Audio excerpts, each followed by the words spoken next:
name's Emma. Today we are talking about another Netflix series, Emily in Paris. When it comes to choices and decisions, the ones that we make with more intention will help us create the world that we want to live in. That's what we talk about here on this channel. How can we take our power back every single moment through every single decision that we make? Emily in Paris stars Lily Collins, and it begins with her getting a promotion at her job and moving to Paris. And I am going to talk about a few different things that I learned, how I felt like I related so much to her, and yeah, let's talk about it. So she is working and she's being really diligent. She's trying to help her boss actually move to Paris, but then her boss ends up not being able to go, so she gets the offer. And she has to tell her boyfriend, hey, I have to move for work for a year to Paris, and he didn't seem that excited about it. So even within the trailer, we see her breaking up with him, but not at first. She wanted to make it work. She moved there and she was planning on the trips that they would have together and when he could come and see her, and he just wasn't about it. He was just trying to hold her back and say like, well, I didn't want you to leave, like I can't do this. And then she has to make the decision to just let him go and move on and actually fully live the life that she has there. And this doesn't happen until like after a few weeks that she's there. She's still trying to get acquainted with this new life, but she keeps, messaging him, and they talk over the phone, and she's not really able to be present in Paris, which is a beautiful city. I've been there and I loved it. I would love to go there and be Emma in Paris, but at the end of it, she had to say, you know what, this isn't gonna work. But it was first that came from him, and then she's like, you know what, this isn't working. And then she actually started to enjoy her life. So that's the first lesson that I want to bring up. Do not change your life or the course of your life for anyone else's circumstances. Life is going to change, things are going to arise, opportunities are going to come, changes are going to pop up out of nowhere. We are very used to that, are aware of that happening with this past year. When life happens, we have to be able to react in a way that is going to help us and not detract from us. And of course, it only took her a few weeks to realize, hey, this isn't actually going to work. But she was able to do it. For a lot of us, we end up in situations thinking about people, thinking about a past that isn't helping us, holding on to people that are holding us back. And it's really not worth it. And she figured that out. And when she did, she was able to meet new people. She met other guys who she also had to learn which ones were right for her and which ones weren't. But that's what life is. It's a learning experience, and being so dedicated to one decision that could affect you for the rest of your life and being burdened by it isn't worth it.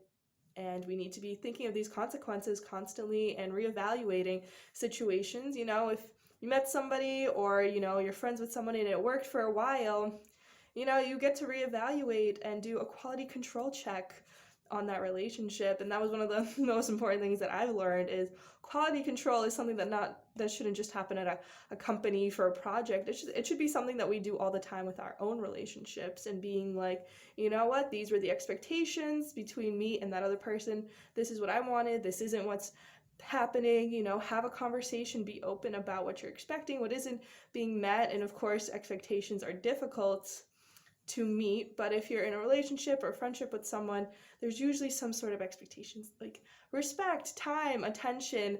All of these things really do come into play, and we need to be very clear with ourselves and that other person what we expect, and if that other person isn't able to deliver, to make the conscious decision to say, you know what, I believe that both of us should be happy, and it doesn't seem like it's working for us being happy together. So you have to let it go and move on. And of course, change is grief. Change is something that we have to learn to deal with and to cope with. And it might take a while. It might take longer than you expect. But I promise on the other side of that is acceptance. And once we do accept that this is life, that we're moving forward, and that for the long run, we made the right decision, then we're in a better place. So moving on to the next point is she accepted opportunity when it came to her. And as difficult as it was, she did it anyway, and she stuck to it. She went to Paris to work at this company, and they didn't really want her there, but she kept pushing forward. She kept proving her worth. And when she started to accept that this was her life, she started an Instagram page that really took off, and then people at work started to respect her because her ideas were valuable and they were adding to the company. And she started to grow into her own when she started to accept her own worth and that she was valuable to the company and to herself, and that she didn't need somebody else to validate that for her. So that's another one. When we see our own worth, people will start to see it as well because we are validating ourselves. We don't need it externally done. So now, whatever somebody else does, positive or negative, it doesn't affect us because we know that validation is something that we breed for ourselves, in and of ourselves. So that was a big thing when she was able to say, you know what, I made a mistake, but I got up and I overcame it. She was able to move forward.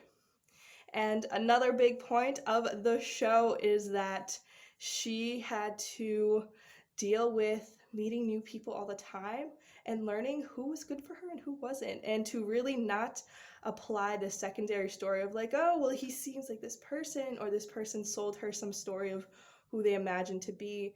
And there was a few times where she had to be like, all right, well, like, this is who that person actually is. Whatever front that person has put up is something that we need to actually, give ourselves the good point of saying, you know what, like, this person is showing me this characteristic, this feature, and I'm going to give them optimistic cautiousness when it comes to relating to them, when it comes to speaking to them, when it comes to our relationship, and not to just completely give people the benefit of the doubt, which is what she did quite a lot until she realized that it was just burning her. And she came in with this optimism, this like, oh my goodness, like, she was so excited to work, and she always talked about work. And that was another big part of the show, was this very different experience towards work, that the French have towards work is a very different behavior, and that Americans have towards work. She was always working, she was always thinking about work, she loved her work. And a lot of the people she worked with, they were like, we don't live to work, we work so that we can live. And that was something that I also learned when I was in Europe. When I was there, a lot of people were not so stressed as Americans are. They didn't have to, go. They weren't doing overtime. They weren't doing crazy busy work. When they were doing work, they were diligent and they were productive, but their work wasn't their entire lives. They did stuff that they were interested in. They went to parks. They hung out with each other. They, did the activities that they really enjoyed, and they weren't obsessed with working all the time. They actually learned to enjoy life. So that was a big thing that she had to do. She had to learn to stop a little bit, enjoy the scenery, enjoy the people around her, and really just have fun and enjoy the scenery of being in Paris, and of letting go of that past that was holding her back, and stepping in. And, when she said, yes, I'm going to go to Paris for a year, maybe she thought it through, maybe she didn't, but that experience changed her completely. And that's happened to me quite a bit. Have lived in Europe, I've lived in Africa for a little bit, not as long as her, it wasn't a year, to combined as maybe 6 months, but for me, those experiences really did change a lot for me. I gained perspective, I gained experiences, and met people, and then, life happens, life continues, and you can take those lessons with you. But also, if we keep going back to our past and be like, oh, I learned this, at some point we just gotta let it go and move on and just let it be. We don't have to keep running through our past trying to figure out, oh, this happened for this reason or whatever. If it comes naturally to you, yes, we can do that. If you're taking some time and being diligent, like, this hour I'm going to think about this, and then that's it, I'm going to leave it there after that hour, and you're able to do that, by all means, that is really important and really awesome. But if it's something that we're constantly just running through, oh my God, what if this happened? What if this happened? What if this happened? It's actually part of the 5 stages of grief. And I'm going to put that down below. It was a very happy show. It wasn't very sad at all, but change is grief. And if we learn the different signals, the different steps through it, if we educate ourselves a little bit more on, like, well, what does it mean to go through this? We could give ourselves a bit more perspective, be a little more willing to listen to ourselves and to let us experience what it is that we need to experience, but not to wallow in it, not to get stuck in it. we need to go through it and to keep moving forward. And when we start to go forward, we encounter friction. But friction is the force that makes a car move forward. So if it looks like when a car is driving, like the wheels are, it looks like they're spinning backwards, that's because they are, and that force is actually what's moving the car forward.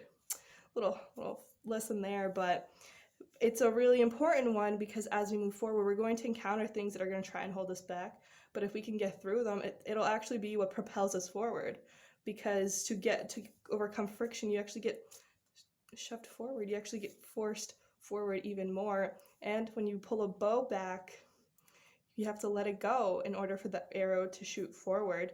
So if life feels like it's pulling you back, letting go is what's going to propel you forward. Letting go and being detached from our past, being detached from any experience that's currently happening, going through events without applying a secondary story to them. These are all things that Emily had to learn while she was in Paris, and she got to change many people's lives. She was wonderful. Hopefully they'll come back with a season 2 soon. I know COVID has changed a lot of filming, but hopefully that'll be out soon enough. But I encourage you to go check it out. There's so much to learn. It was a fun show. It was exciting. She had very interesting clothes, very interesting relationships, and it was a funny show overall as well. I encourage you to watch it, but learn from every lesson, from every piece of entertainment that you watch, from everything that you do. You can always be learning about life. And if we accept those lessons into our life and apply them with choices and decisions, we can create the world that we want to see, and we can all do it together. Choice is yours. It always has been. I hope to see you soon. I hope you got something out of today. But until then, have an amazing day.